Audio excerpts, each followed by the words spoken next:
Price கிறிஸ்து நாமத்தினாலே வருகிறோம். நமக்கு எதிராக இருக்கக்கூடிய சாத்தானுடைய வல்லமைகள், மனித வல்லமைகள் கிறிஸ்துவின் நாமத்தினாலே கட்டப்பட்டு போவதாக. இதோ சகலத்தையும் புதிதாக்கினேன் என்ற வசனங்கள் கிறிஸ்துவின் நாமத்தில் நம் ஒவ்வொருவருக்கும் கிரியை செய்வதாக. ஆமென். ஆட்டுக்குட்டியினுடைய இரத்தத்தினாலும் சாற்றின் வசனத்தினாலும் சாத்தானை ஜெயித்தார். ஆமென். தேவன் நமக்கு இன்னைக்கு சொல்லக்கூடிய முக்கியமான பாயிண்ட்ஸ் மத்தேயு 6:33. முதலாவது தேவனுடைய ராஜ்யத்தையும் அவருடைய நீதியையும் தேடுங்கள், அப்பொழுது இவைகள் எல்லாம் உங்களுக்கு கொடுக்கப்படும். தேவனுடைய ராஜ்யத்தை தேடி அதன் பிரகாரமாக நடக்கும் பொழுதுதான் பிதாவினுடைய ஆசீர்வாதங்கள் எல்லாம் கிறிஸ்துவின் மூலமாய் அவர் இலவசமாய் நமக்கு பெற்று தந்தனால அந்த கிருபையின் மூலமாக நம்ம பெற்றுக்கொள்வோம். இதில் நம்ம பல பாதையில் நடந்து வந்திருந்தாலும் கூட கிறிஸ்துவனுடைய இரத்தத்தினாலே நீங்கள் அனைவரும், ஆனால் நாம் அனைவரும் கழுவப்பட்டு பரிசுத்தமாக்கப்பட்டு இருக்கிறோம் என்பது முற்றிலும் உண்மை. எல்லோர் மேலும் இரக்கமாக இருக்கத்தக்கதாக எல்லாரையும் நான் பாவத்துக்குள்ளே அடைத்து போட்டேன். என் கிருபை உனக்கு போதும், பலவீனத்தில் என் பலன் பூரணமாய் விளங்கும் என்பதற்காகத்தான் அவருடைய கிருபை, அவருடைய வல்லமை, உங்களுடைய திறமை, உங்களுடைய உழைப்பு, உங்களுடைய மற்ற எல்லா நடவடிக்கைகளையும் உற்று பார்ப்பதற்காகத்தான் நாம் நிறைய தோல்வியின் வாயிலாகவே வந்திருப்போம். ஆனால் தோல்வியெல்லாம் கிறிஸ்துவின் நாமத்தினாலே நமக்கு இப்பொழுது ஒன்றொன்றும் வெற்றிகரமாக வந்து கொண்டே இருக்கின்றன. அப்போது நம்ம இதெல்லாம் தேவனுடைய கிருபை, தேவனுடைய வல்லமை, இதெல்லாம் நம்ம பெற்றுக்கொள்ளணும்னா நாம் தேவனுடைய ராஜ்யத்தையும் அவருடைய நீதியும் தேடுங்கள். இங்கே நாம் யாருடையதை தேடுகிறோம் என்று பார்த்தா, இந்த ஆழமாக பார்க்கும் பொழுது எல்லாருமே இந்த பொய் உலகத்துக்கு உண்டானதையே தேடிக்கிட்டே இருக்கிறாங்க. தேவனுக்குள்ளதை தேடுற மாதிரி இல்லை. தேவனுக்காக வாழ்கிறாங்களா? ஒரு காலகட்டத்தில் வாழ்ந்திருக்க மாட்டோம், ஆனால் ஒரு காலகட்டத்தில் வாழ்ந்தே ஆக வேண்டும். ஏன்னா கிறிஸ்துவோடு நாமும் சிலுவையில் அறையப்பட்டிருக்கிறோம். அங்கே அந்த பழைய மனிதன் இறந்து ஒரு புதிய மனிதனாக கிறிஸ்துவனுடைய இரத்தத்தினாலே புதிய ஒரு நபராக நம்ம மாறி இருக்கிறோம் என்கிற ஒரு விசுவாசம் இருக்கிறோம். இங்கே ரோமரை பார்த்திங்கன்னா தெளிவாக தெரியும். ஏற்கனவே இதை பற்றி நிறைய பேசியிருக்கிறோம். அதான் தேவன் கிறிஸ்து சொல்கிறார், பரலோகத்தில் இருக்கிற என் பிதாவின் சித்தத்தின்படி செய்கிறவனே பரலோகத்தில் பிரவேசிப்பானே அல்லாமல் என்னை நோக்கி கர்த்தாவே கர்த்தாவே என்று சொல்கிறவன் அதில் பிரவேசிப்பதில்லை. அந்நாளில் அநேகர் என்னை நோக்கி கர்த்தாவே கர்த்தாவே, உமது நாமத்தினாலே தீர்க்க தரிசனம் உரைத்தோம் அல்லவா, உமது நாமத்தினாலே பிசாசுகளை துரைத்தினோம் அல்லவா, உமது நாமத்தினாலே அநேக அற்புதங்கள் செய்தோம் அல்லவா என்பார்கள். அப்பொழுது நான் ஒரு காலம் உங்களை அறியவில்லை, அக்கிரம செய்திக்காரரே என்னை விட்டு அகன்று போங்கள் என்று அவர்களுக்கு சொல்லுவேன் என்று தேவன் தெளிவாக சொல்லியிருக்கேன். அப்போது நீங்கள் தேவனுக்கு விருப்பமாக வாழ போகிறீங்களா, உங்களுக்கு விருப்பமாக வாழ போகிறீங்களா? உங்களுக்கு விருப்பம்னா இந்த உலகத்துக்கு விருப்பமாக. தேவன் என்ன சொல்கிறாரு, இந்த உலகம் எனக்கு சொந்தமானது, எனக்குள்ளதெல்லாம் உனக்கு சொந்தமாக்கப்படும். ஏன்னா அவர் நமக்கு பரம தகப்பனாக இருக்கிறார். அந்த தகப்பனுடைய எல்லா வாரிசுகளுக்கும் நாம் தான் சொந்தக்காரர்களாக இருக்கிறோம். இப்பேற்பட்ட நாம் அதை ஏன் பெற்றுக்கொள்ளலை சொல்லி நிறைய இடர்பாடுகள் வந்திருக்கலாம். அந்த இடர்பாடுகளுக்கெல்லாம் காரணங்கள்லாம் சொல்லப்பட்டிருக்கு, ஏற்கனவே சொல்லியிருக்கிறோம். ஏன்னா ஒரு இடர்பாடுகளுக்குள்ள வரும்பொழுது தான் அதனுடைய கஷ்டங்கள் நஷ்டங்கள் எல்லாவற்றையும் ஒவ்வொருத்தருமே கற்றுக்கொள்ள முடியும்.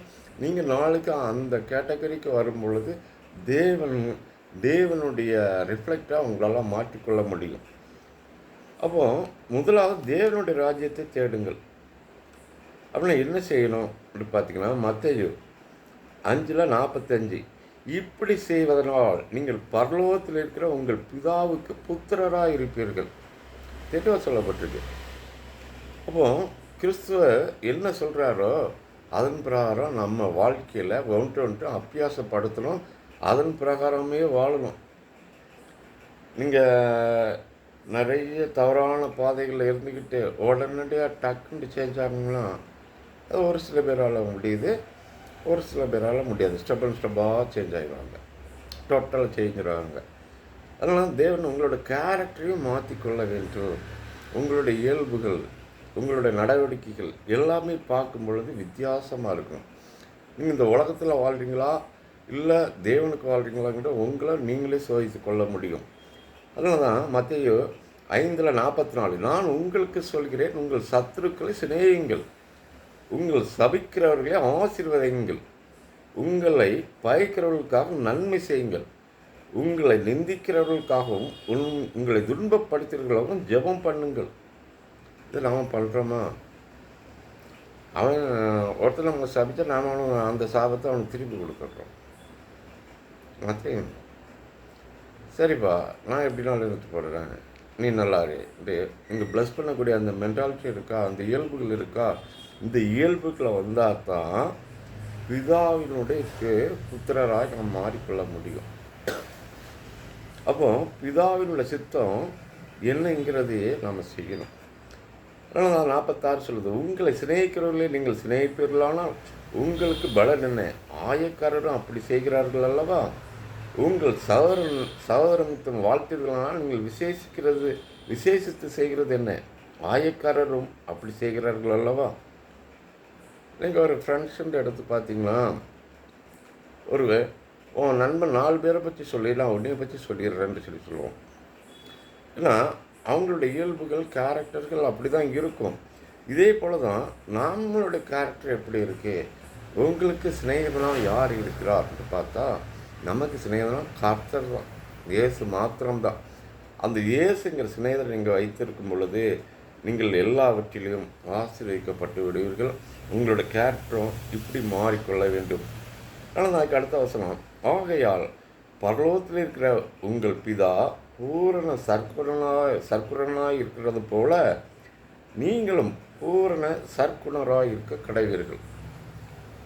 இதே போல் சகலத்திலும் ஆசீர்வாதத்திலும் நாம் பெற்றுக்கொள்ள முடியும். அப்போ நாம் இதை என்ன செய்யணும்னா, ஒரு ஆளுக்கு தர்மம் பண்ணும் பொழுது, தர்மம் பண்ணுறீங்கன்னா அது பப்ளிசிட்டி பண்ணணுன்ட்டு அவசியம் இல்லை, யாருக்குமே தெரியக்கூடாது. உங்களுக்கு நீங்கள் செய்கிறது உங்களுக்கே அறியாமல் இருக்கணும். அந்தளவுக்கு செய்யக்கூடிய எந்த ஒரு காரியங்களுக்கும் ஒரு பலன் இருக்கும். ஏன்னா இதை அந்தரங்கத்தில் பார்க்கக்கூடிய பிதா உனக்கு பதிலளிப்பார். நீங்கள் என்ன செய்திருக்கீங்களோ அதுக்கு கண்டிப்பாக ஒரு வெகுமதி கிறிஸ்துவிட்டிருந்து வராமல் இருக்காது. காரணம், நீங்கள் முன்பு அழைக்கப்பட்டு இப்போ விசேஷமாக முன்குறிக்கப்பட்டவர்களாக மாறி இருக்கிறீர்கள். அதுக்கப்புறம் நம்மளோட பேசிக் ஃபண்டமெண்டல் ப்ரேயர் எடுத்து பார்த்தீங்கன்னா, உங்களோட ப்ரேயர் எப்படி இருக்குது? தேவன் தெளிவாக சொல்கிறாரு, நீங்கள் என்கிட்ட ப்ரேயருக்கு, அதாவது கிறிஸ்துவிட்ட சர்ச்சில் ப்ரேயருக்கு இருக்கும் பொழுது 4 மணி நேரம் 5 மணி நேரம் பேசினா தான் உங்களுடைய பிரச்சனைகள் எனக்கு புரியுமா? இல்லை, நீங்கள் வரும்பொழுதே தெரியும், வருவதற்கு முன்பே தெரியும். எல்லா விஷயங்களும் அவர் முன்ன கூட்டி அறிந்திருக்கக்கூடியவர், எல்லா காலங்களும் வகுத்து வைத்திருக்கிறவர். அப்போ நீங்கள் வரும் பொழுது உங்களுடைய இருதயம் தேவனோட ஒப்புரவானாலே உங்களுடைய துன்பங்கள், துயரங்கள் எல்லாமே கிறிஸ்துவின் நாமத்தினால அப்படியே நீக்கப்பட்டுவிடும். ஆனால் இந்த அளவுக்கு நீங்கள் தேவனுக்கும் உங்களுக்கு ஒரு ஐக்கியம் வர்றதுக்குள்ள உங்களுடைய லைஃப்பில் கண்டிப்பாக ஒரு அக்னி பரிசோதனைக்கு நீங்கள் வந்தே ஆக வேண்டும். அந்த அக்னி பரிசோதனைகளுக்கும் நீங்கள் கிறிஸ்து என்ன சொல்கிறார் சொல்லுவீங்க, அவருக்கு ஒரு விசுவாசமாக நீங்கள் இருக்கும் பொழுது, அது பிடித்து கொள்ளும் பொழுது இப்பேற்பட்டவங்க பண்ணக்கூடிய ஒவ்வொரு ப்ரேயருமே கேட்கப்படும். அதனால தான் தேவன் சொல்கிறார், நீ ஜெபம் பண்ணும் பொழுது உன் அறை வீட்டுக்குள் பிரவேசித்து உன் கதவை பூட்டி அந்தரங்கத்தில் இருக்கிற உன் பிதாவை நோக்கி ஜெபம் பண்ணு. நாம் இங்கே யாரை நோக்கி ஜெபம் பண்ணுறோம்? நாம் என்றைக்காவது டைரெக்டாக கிறிஸ்து மூலமாக பிதாட்ட கேட்டாச்சுன்னா எல்லாமே பெற்றுக்கொள்ள முடியும். நமக்கு இங்கே ரெக்கமெண்டுக்கு ஒருத்தரும் தேவையில்லை. இல்லை, நமக்கு தேவ தூதர்கள் இருக்கிறாங்க, பரிசுத்த ஆவியானவர் இருக்கிறாரு, நமக்காக ப்ரேயர் பண்ணுறதுக்கு இயேசு இருக்கிறார். யோவானில் தெளிவாக சொல்லப்பட்டிருக்கு. இதை கேட்டுக்க, இயேசு சொல்லக்கூடிய கேட்குறதுக்கு பிதா இருக்கிறார். இவங்கள விட மிஞ்சினவங்க இந்த உலகத்தில் யாரும் இருக்காங்களா?